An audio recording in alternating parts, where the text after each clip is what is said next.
Hey guys, welcome to this episode of Unearth Horticulture. I thought I'd hop on here really quick and touch on a topic that I just thought of on a whim because I was shopping for groceries at Trader Joe's and I picked up a cuddly cactus this week and I had to buy it. Normally I don't buy plants from the box store because of issues. I like really healthy plants and they're not always the highest quality. But I couldn't pass up this cuddly cactus because I was actually on an intern for the greenhouse company that was producing these, putting them through trial production while I was there interning. So it's kind of sentimental for me, and also it's cute. So, but one thing I noticed is it reminded me that that greenhouse producer was producing everything in HydraFiber, which is a really interesting, unique potting media that's starting to become a lot more popular and common in the greenhouse industry. So it got me thinking, I have a lot of customers and a lot of followers who might be misinformed on what HydraFiber is and how it functions in the root system of my plants. And what the difference is between that and Sphagnum peat moss, which is typically what's found in most general purpose potting medias. And then it got me to thinking, but another media that people are swapping out besides HydraFiber and Sphagnum moss is Coir, or coconut husk. So there's really these three main base potting medias that are being used broadly in the industry and with home growers. And I thought I'd talk to you guys a little bit more about what the implications are for your care as a home grower. No matter whether it's interior plants, your house plants, or your garden plants on your porches and patios and whatever containers you're planting into. But that brings me to my first term that I want to discuss, and you've heard me use it here in a string just now, and that's potting media. You might get that by context, what I'm talking about, but to put it in black and white, potting media is basically the substrate or the materials in which your plants are rooted into. So that can be anything under the sun. It can be your true soil, or the soil that you could go dig up in your backyard. It could be Sphagnum peat moss and HydraFiber like I was just discussing. It can also be sand, perlite, vermiculite, those really cool lava rock and leaky clay pebbles. Technically, a substrate could even be water.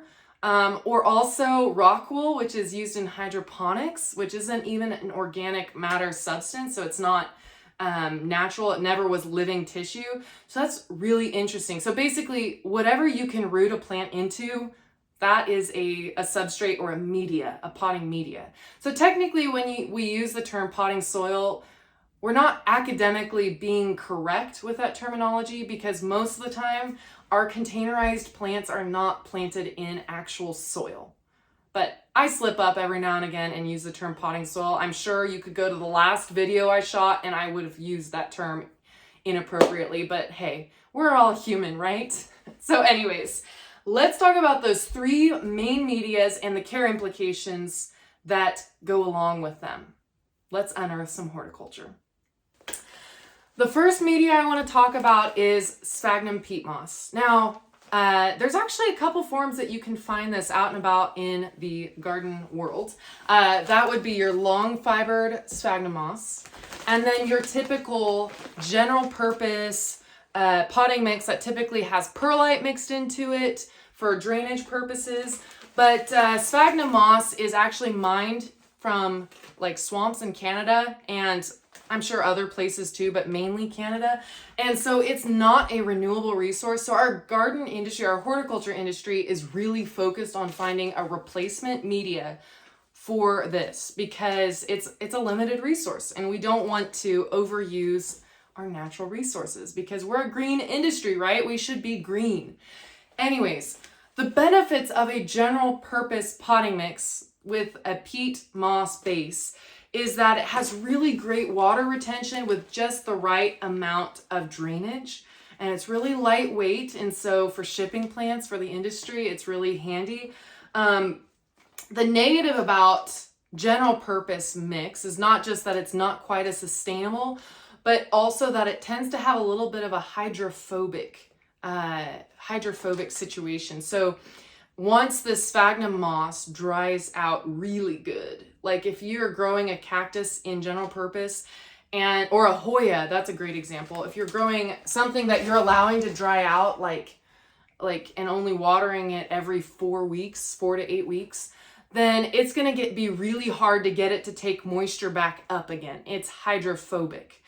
So what that means is sub-irrigation is going to be your friend in those situations. So if you're growing a succulent or a cactus in general purpose peat moss, that is where you're going to want to consider making sure that you can sub-irrigate your pots to make sure it can gradually take in water again.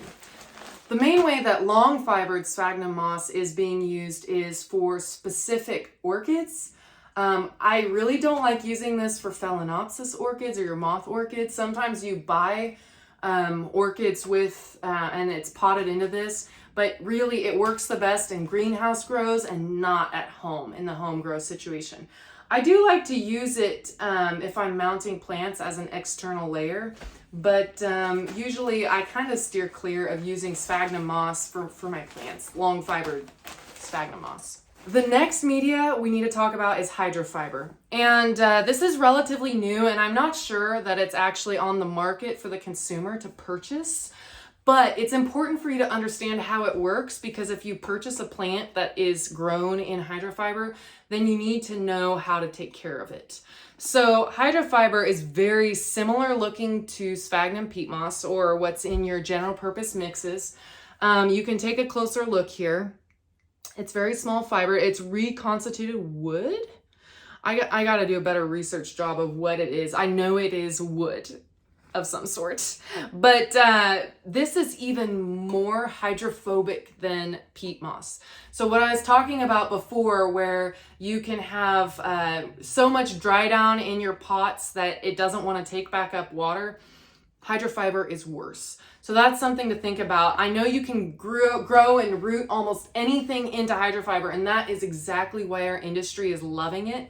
It's much more sustainable because it's a recycled product as well. But the main thing with this is to watch out that you don't let it get so dry that it won't take in water, because it's more lightweight than peat moss, and it's definitely more hydrophobic. Now, if you are up potting or transplanting a plant from HydraFiber into another mix, I encourage you to pot up into general purpose sphagnum peat moss, your general purpose mixes, because it is very similar. It's almost as close as you can get in how it interacts with water.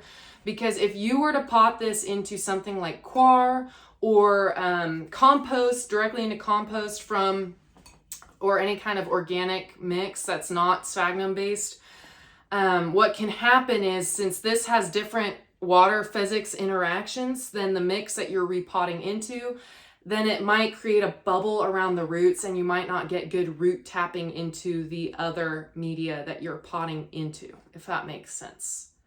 It's kind of similar to if you're planting a tree in the ground or any kind of containerized plant. You want to mix some of the soil in with your potting mix to help get the water moving, the capillary action going from the soil to the potting mix, because they're not the same material. They're going to interact with water differently. So it's really important, if you buy a plant in HydraFiber, to recognize that and to make sure you break up the roots really nicely and then pot that into as like a material as you can, such as a general purpose sphagnum moss based media. I hope that made sense. HydraFiber. I wanted to mention too, one thing with HydraFiber that you may notice is that there is no perlite or any kind of rocks or gravel or sand mixed into it. It is 100% HydraFiber. And that's because it has such a weird ability to be moisture retaining, but also well drained. It can slough off that water a lot better and quicker than sphagnum moss does. So it's a really, really interesting media. I'm going to do more work with it, and I really hope that they start commercially producing it for home growers, home gardeners, because I think people would get some great use out of it. But my number one thing that I see on like social media or YouTube channels is that people buy plants and are like, look, there's no drainage. My plant's gonna die. This is why box store plants suck. Well, no, box store plants tend to suck for different reasons, and it has to do with their care and shipping and all that jazz. But really, Hydrofiber is different than peat moss. It doesn't need added perlite or added materials to help with drainage because it has a unique ability to slough off moisture very differently than your other potting mixes. The other media I wanted to briefly touch on is Coir. And I have a little bag of it here because I generally plant a couple of different tropicals in Coir mix that I don't plant in general purpose. But I'm starting to move away from using Coir as much. Number one reason is that it's expensive. But the second reason I'm not using it as much is because it is really well drained. It does not retain moisture well at all. So recently I had planted a few aroids in this mix, some anthuriums, and also a monstera, and I think a rhaphidophora. And what I found with this mix, it works really well for bromeliads or shallow rooted plants that hold water in like a cup.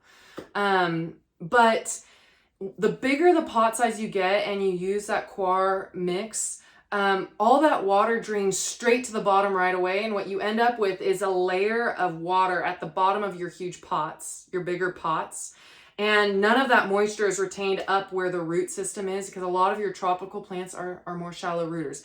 So although your tropical plants need good drainage, they also need access to tap that moisture when they need it. And so Coir mix, because it's so well drained, it does really well in pots that are a little bit shallower, so like 6-inch height or shallower. But once you get into 8 inches, 10 inches, 12 inches, and lots bigger pots, if you have a pretty chunky Coir mix, it doesn't retain water super well. So if you are looking for a very well-drained mix that does not require, and your plants don't require lots of moisture retention, easy access to that moisture, and maybe they struggle with root decay a lot for you, then you might consider using Coir. But in general, it's not my favorite because I tend to be a neglectful grower. And anytime you're a neglectful grower and you use a potting mix that is so well drained that it doesn't retain moisture, there's no backup for your plant when you don't water it. So maybe for you overwaterers, your overzealous growers out there, Coir mix is the way for you to go. But for the rest of us who need that water retention, general purpose peat moss mix all day long. Anyway, so those are your 3 main base medias that you are seeing coming in your plants home with you from plant shops, garden centers, box stores. It's more likely for you to see the Hydrofiber if you are purchasing from a box store than from a local grower, because I know personally I don't ship in Hydrofiber yet for my production. I'm just not super comfortable with it yet. But I find that your general peat moss actually still does generally the best job for you as a home grower even than Hydrofiber. I just wanted you to know that when you buy a plant with Hydrofiber, not to freak out, you can water it pretty much the same way you would any of your plants in a general purpose mix. Just make sure that when you repot that you're working in the Hydrofiber with the peat moss and you're using peat moss to repot, because your roots for that plant are going to be used to that type of mix. All right. Don't want to shock those roots, right? That's all I have for you on this episode of Unearth Horticulture. If you have any questions about other medias or have ideas for upcoming Unearth Horticulture episodes, make sure you drop those in the comments below and hit like, subscribe to my channel, and until next time, you've been watching Unearth Horticulture.